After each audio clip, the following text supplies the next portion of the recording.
বিএনপির ভারপ্রাপ্ত চেয়ারম্যান তারেক রহমানের নির্দেশে সাভারের দুই সন্তান নিয়ে মানবেতর জীবনযাপন কাটানো বিধবা হনফার পরিবারের পাশে দাঁড়িয়েছেন ঢাকা জেলা বিএনপির সাবেক যুগ্ম সাধারণ সম্পাদক ও সাভার পৌরসভার মেয়র প্রার্থী লায়ন মোহাম্মদ খুরশেদ আলম।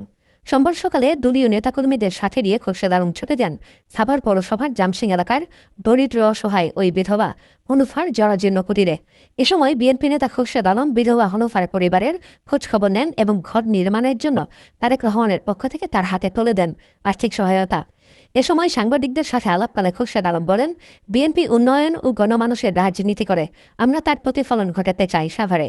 আমরা একদিনে সাভারে পরিবর্তন করতে পারবো না, পরিবর্তনের লক্ষ্যে আমরা নিরলসভাবে কাজ করে যাচ্ছি। খুরশেদ আলম বলেন, কয়েকদিন আগে গণমাধ্যমে বিধবা হনফা তার ছেলে ও মেয়েকে নিয়ে খুবই অসহায় জীবনযাপন করছিল জরাজীর্ণ একটি ঘরে।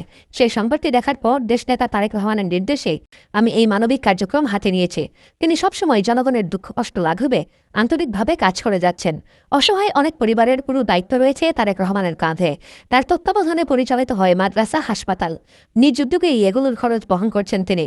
আজও তারেক রহমানের পক্ষ থেকেই নতুন ঘর নির্মাণের জন্য নগদ সহায়তা দিয়ে গেলেন এবং ভবিষ্যতেও বিএনপি এই পরিবারের পাশে থাকবে ইনশাল্লাহ।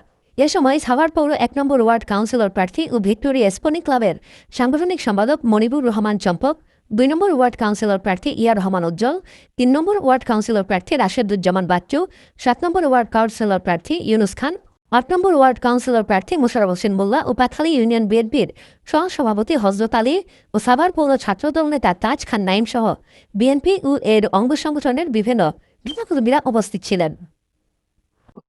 খুরশেদ ভাইয়ের আমার অনুদান দিয়ে গেছে আর আমার এই সমাধান এরা করে দিছে।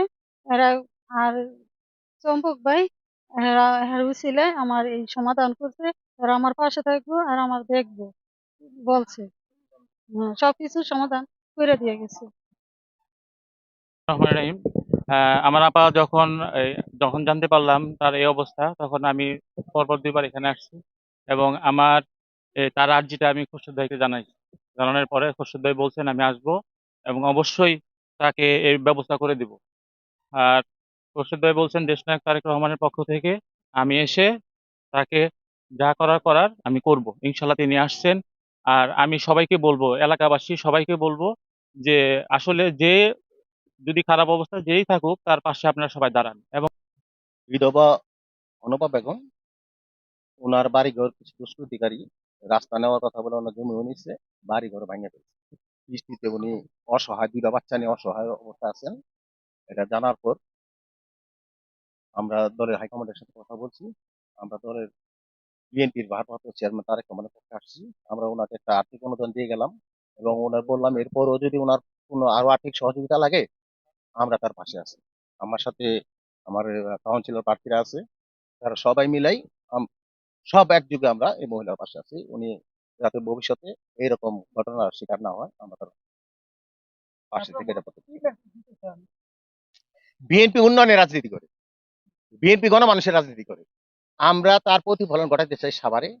সাভারে একদিনে আমরা পরিষ্কার করতে পারবো না, ক্লিন করতে পারবো না। আস্তে আস্তে আমরা কাজ হাতে নিছি। আপনি নিশ্চিত থাকতে পারেন সাভার আমরা একটা একদম সুন্দর একটা শহর, মানবতাবাদী একটা শহর, শিক্ষানগরী, সন্ত্রাস মুক্ত একটা সাভার।